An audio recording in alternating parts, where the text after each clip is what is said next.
You know what I hate? Child sex trafficking. Yeah, I said it and I meant it. I'm opening with that searing hot take because the go-to response to anyone talking about what I'm going to be talking about today is to say, well, I guess you must be pro-child sex trafficking. So let's just get it out of the way right now.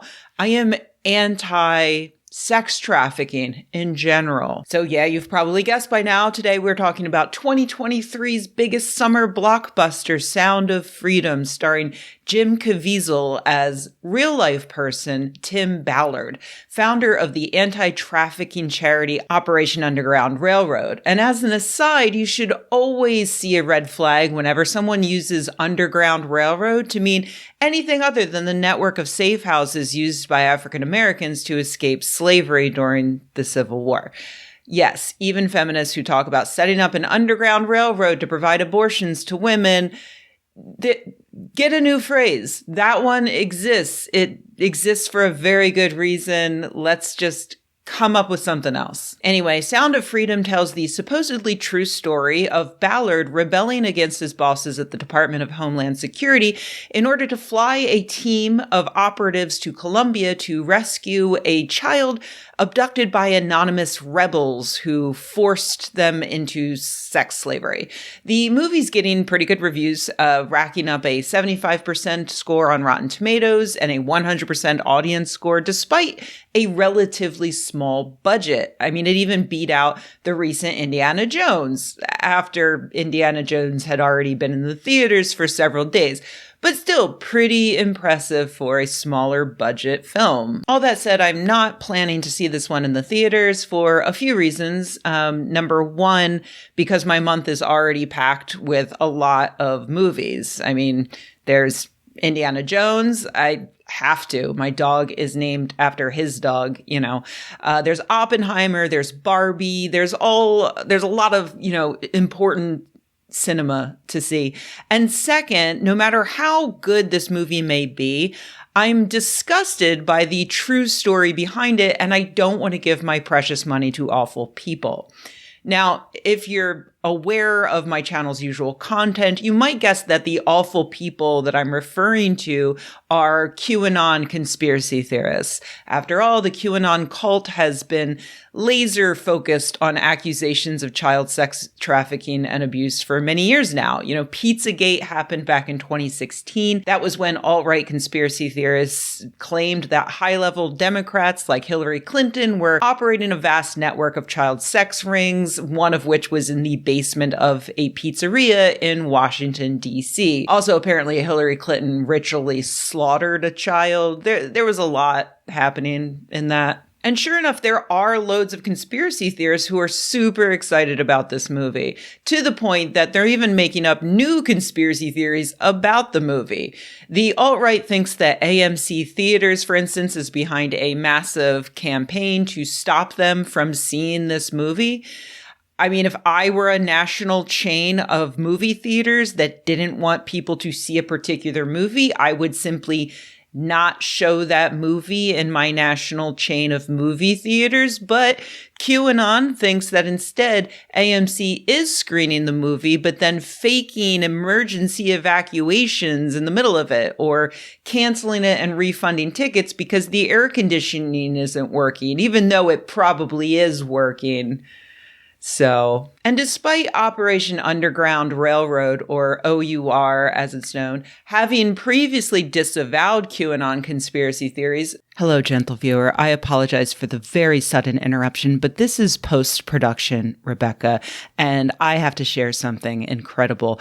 I recorded this video on Thursday, July 13th, and at the time of that recording, there was a post on OUR's website titled, "Don't Be Fooled, Help the Cause of Protecting Children, Fighting Human Trafficking by Getting Educated, Staying Informed with Facts, Not Falsehoods." And it said, in part, the effort to knock out child exploitation and human trafficking is being harmed by individuals and a number of conspiracy theory groups who have chosen to latch on to child exploitation and human trafficking as a vehicle to deceptively bolster their causes. This is not welcomed, nor should it be supported. And so today I'm doing the editing on this video. Today is Monday, July 17th, and I went to take a screenshot of that article and whoops, page not found. We're very sorry. The page has been deleted.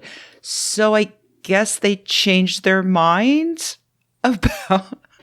about staying informed with facts and not falsehoods.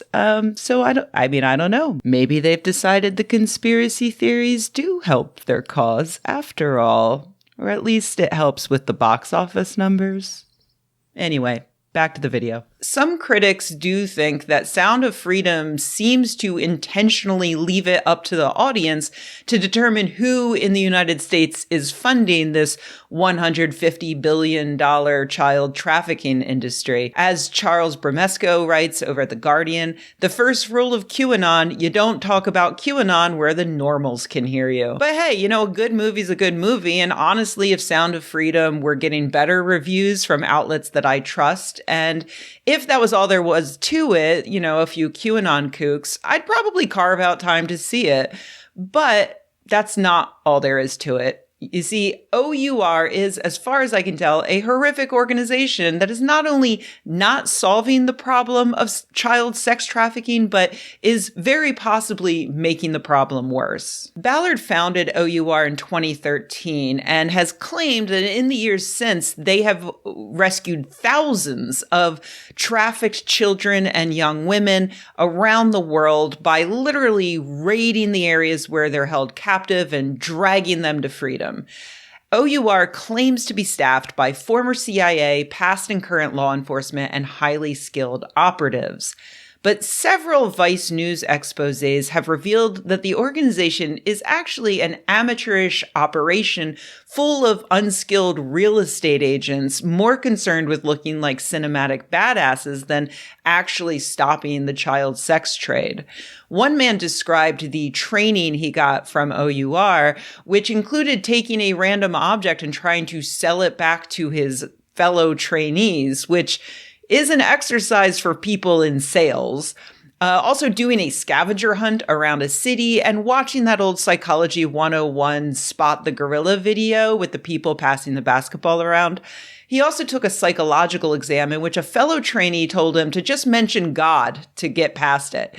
It took 10 minutes. He said, trust in God, and sure enough, he passed. At the end of the training, he and his fellow trainees were informed that if they were to develop an attraction to the child sex trafficking victims they were going out to save, they should alert someone immediately so that they can be removed from the situation, because apparently that happened quite often. Other OUR operatives described a rescue mission in which they pretended to be medical personnel helping the people living in a remote village near the Haitian border. Ballard was there, and he had a camera following him the entire time as he wandered around the village secretly looking for a missing boy. The villagers started getting understandably paranoid about who these people really were, and eventually they threatened them until the group left town without finding the boy. Ballard had been positive the boy was in that village, but it turns out he got that intelligence from a psychic in Utah named Janet. A psychic named Janet, who told him this boy was definitely being held captive in this village. He flew an entire jump team to Haiti, and he even told the boy's father to come to that village because he was about to be reunited with his son. In one fell swoop, he probably destroyed that father's slim remaining hope while also destroying an entire village's trust in foreign medical aid, meaning that the next time a real organization that does good work, like Doctors Without Borders, shows up in that village to deliver free vaccines or other important medical care, they're more likely to face open hostility from the people they're trying to help. Amazingly, that might not even be the worst outcome from OUR's operations. Experts in anti-trafficking, former OUR operatives, and sex workers themselves all point out that OUR's tactics are actually increasing the chances that children will be put to work in the sex trade. For instance, one wealthy realtor gave an interview in which he admitted that he went to Haiti for OUR and used his unique skills to literally negotiate for children, just like I negotiate on a real estate deal. He told of one instance of haggling with traffickers who demanded $60,000 $10,000 in payment for 2 children. They eventually settled on $30,000. Wow, great job, great deal. You did a trafficking. Also, OUR admits that one of their tactics is to go into a town and throw a bunch of money around at the local bars until they attract the attention of pimps. If the pimps only offer them adults, they then ask them to go get them children, at which point the pimps go out and get children for them. At that point, OUR calls the police to come arrest everyone, and they leave town, full of smug satisfaction about a job well done. They are literally increasing the demand for child sex slavery and then leaving without concern for what's now going to happen to those children, let alone to the adult sex workers who were just arrested. There are many more horrific details in that Vice article. I encourage you to read it in full before you even consider buying a ticket to see Sound of Freedom. I promise you that your movie ticket is not going to raise awareness or help anyone get out of the sex trade. All it's going to do is feed the ego of a bunch of wealthy white guys who want to believe that they're Rambo.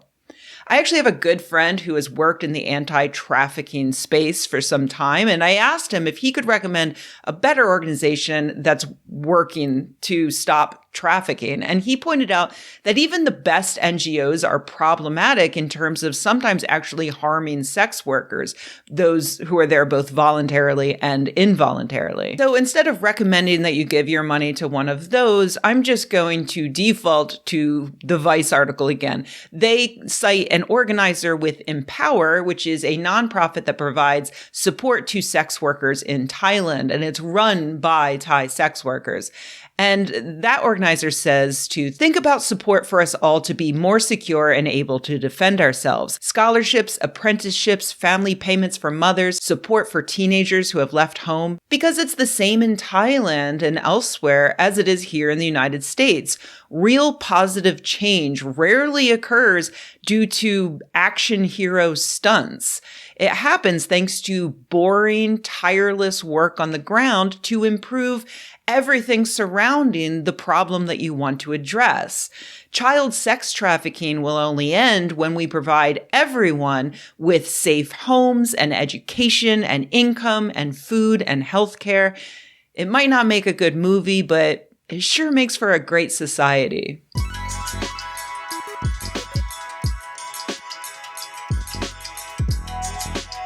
Hey everybody, thanks for watching. If you enjoyed this video, please give it a like. If you loved the video, please subscribe. And if you think the world could use more videos like this and you happen to have a few bucks laying around, head to patreon.com/Rebecca and join an awesome community of nerds like the people whose names you see on the screen right now. Thanks.